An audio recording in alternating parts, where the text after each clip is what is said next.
Hey, good morning, guys. I contemplated doing this video live, but I've probably done this for 3 days now, and I can't ever seem to pick one that I like. So I thought I'd start from scratch. I thought the best way to share my experience the past 2 months was to send a video. I had intended on doing a video blog, but that takes a lot of effort, and it was hard to remember to sit down and do a video every day. I'm just not used to it. So anyways, hopefully you enjoy this or you appreciate it, but it's mostly for my clients. So I don't know if you remember, but about 2 months ago, 3 months ago, Jesse and I were looking at some new construction homes, really trying to study the new up and coming areas, especially like Independence Heights, and then which is like northeast of the Loop and of the Heights, and then also everything that's developing north of Garden Oaks, about a mile from 610. So we did a live video then, and it was a house that I found. It was single family, it had a nice yard, about 1,800 square feet, 3-bedroom, 2-bath, just outside the Loop, for under 300, sorry. And I just thought it was a fabulous deal. So I put my money where my mouth is and bought a house. So, and some of y'all know this, but some don't. I had a lot of life changes this year. 2018 can definitely go bye-bye. It was the hardest year of my life, I think. But it's okay. Things are good and business has been good, thank God. And so I just got done moving. I sold my house in Katy. Moved from about 4,000 square feet to about 1,800 square feet. So big downsizing. And it's been an adventure, I'll say that. And I think the reason I wanted to do this video is because I want my clients to know that I have put myself in your shoes recently, and I hadn't done it in a while. And my gosh, I think as realtors, we forget how hard the actual moving process is. You know, we don't really help with that aspect. I mean, we give referrals, but we're not there packing your stuff up with you. We're not there, you know, with the emotion every day of leaving this house, you know, that you've loved for so long. And we're not there during the lending process and how stressful that can be. You know, the lender's with you then, and we try to support you, but man, they ask for everything. Like your firstborn child is true. Like they wanted everything from me. And, you know, just having good record keeping in itself was something I take for granted. But I will say this was the biggest roller coaster because I had a contingency, which most of our clients do.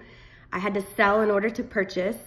I also had to explain why I was downsizing so much. And to be honest with you, it was because of the life changes, but it was also, I'm not cut out for Katy. I tried, and I'm sorry, Bunko moms, I love you to death, but I'm just not, I tried suburbia and I can't do it. I like being in the city. I like being around, you know, all the restaurants and walking places and the cool foods and the eclectic stores and just being in the mix of it all. So, but I'm glad I had that experience, right? It's gonna help me with my business for sure. But aside from that, you know, aside from the contingency, I tried to sell it for sale by owner first. So full confession, but don't do this at home, kids. Like, I'm a licensed broker. It was okay to do for sale by owner in this case, but it didn't work. My buyers literally backed out like an hour before their option was over, and it was a 10-day option. I'm already under contract with the builder. I fell apart. I was so upset. I stressed. I was even out of town when that happened. So I literally had to get my house on the market like ASAP. And thanks to my amazing team, they helped me get it ready and do photos and list it for me. And sure enough, we were under contract in 6 days with another buyer. Didn't get as much money as I wanted for it. But I will say one thing just as a side note, experiencing being a seller, and what I preach to all my prospective clients is, in this changing market, it's almost a buyer's market. I mean, it's going that way. I don't care who you are, your house has to look immaculate. And I know it's hard with kids and dogs and everything, but your house has to look amazing, and it has to look different than everything else that's out there because inventory is going up. And if you're not a unique product and you're not priced well, you're not going to get traffic. And I know some of my clients right now are experiencing that. And you're not going to sell. And I honestly was scared to death, but I made sure it was immaculate, it was staged, it was clean. And you know, and I know, I get it, it's hard, but if you want to sell and you're motivated, you have to listen to your realtors. So that's my little soap dish. But other than that, you know, we got through inspections. They didn't nickel and dime me. Sorry, somebody called. So yeah, they didn't nickel and dime me on the repairs, but they did say there were some issues with the roof. So just FYI, again, to any sellers out there thinking about listing next year, get your roofs checked because mine did get repaired after Harvey. And during the inspection, there was a lot more wrong than I realized after Harvey. I think it did way more damage than I had anticipated. I just fixed the leaks that I had. So, so just a little tip. So, but yeah, I mean, again, it was just super stressful, but we got through the appraisal. Apparently it came back fine. I have a feeling it came back kind of high because I did have to settle on my price because of my contingency situation. But, yeah, we closed on November 16th, and I had a lease back at the old house so that I could have Thanksgiving. I don't know why I decided that was a good idea, but I hosted Thanksgiving one last time in the big house, and then I just packed. And thank you to Power Movers. They were amazing. They gave me 20 free boxes, and that's a lot. I mean, I forget how much moving costs. You know, just boxes alone, wardrobe boxes were $15 a piece. That's ridiculous. And I needed like 20 of them. So, yeah, so they helped me move, just, I guess it was on November 27th. So, I've been in the new house now for, a little over a week and a half, 2 weeks. And, it's finally starting to come together a little bit. So I was just going to give you like a little preview. If I can switch the camera around. So you can see there's still a lot of stuff, but kind of getting it coming together. And again, this isn't a townhome, it's a single family. By the way, I got this new couch from Gallery Furniture. My son spills chocolate milk on it, whole cup, like 5 days after I had it. And Gallery Furniture already came out and cleaned it for me. So I thought that was amazing. It's back to brand new. So as you can see, like the whole living is downstairs and then the bedrooms are upstairs. And I got the end unit, so I feel like I have extra parking. It is gated, but they're still building 6 more behind me. And I think that's why I got such a good deal. I always preach that this time of year is the best time to buy because the builders want to get it off their books.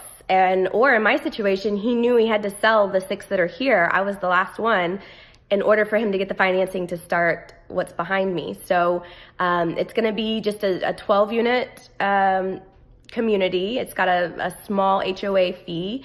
But yeah, so far so good. And again, it's kind of an up and coming area, but I think that this will be a really good property, like what I like to call like a stepping stone.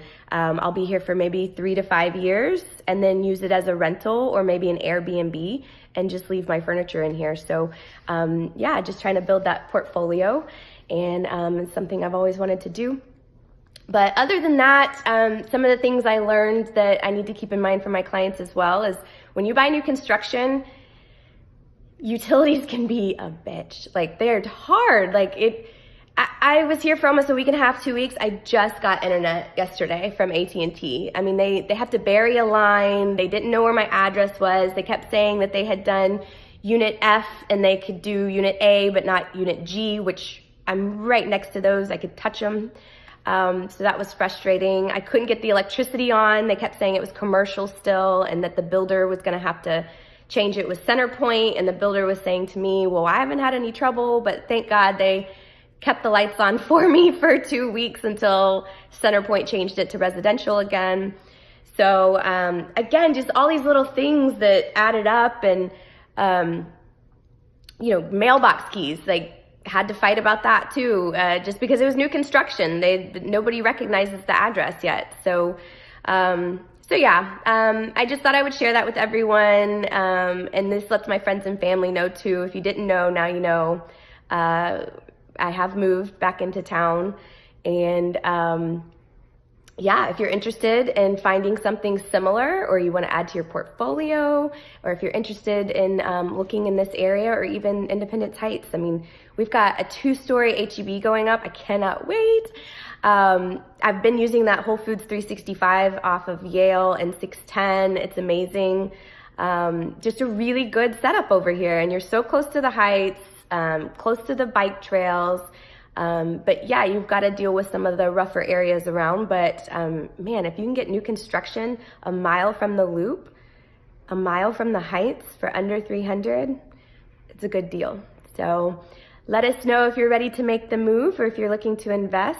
And I'm going to keep y'all updated on my progress with some of my DIY projects. I've got a couple that I was going to share. I'm also going to get turf in the backyard. Low maintenance. I don't want to have to use a lawnmower. So I'll show y'all before and afters on that as well. So be sure to check back in, and I hope to hear from some of you soon. And if not, happy holidays. Bye.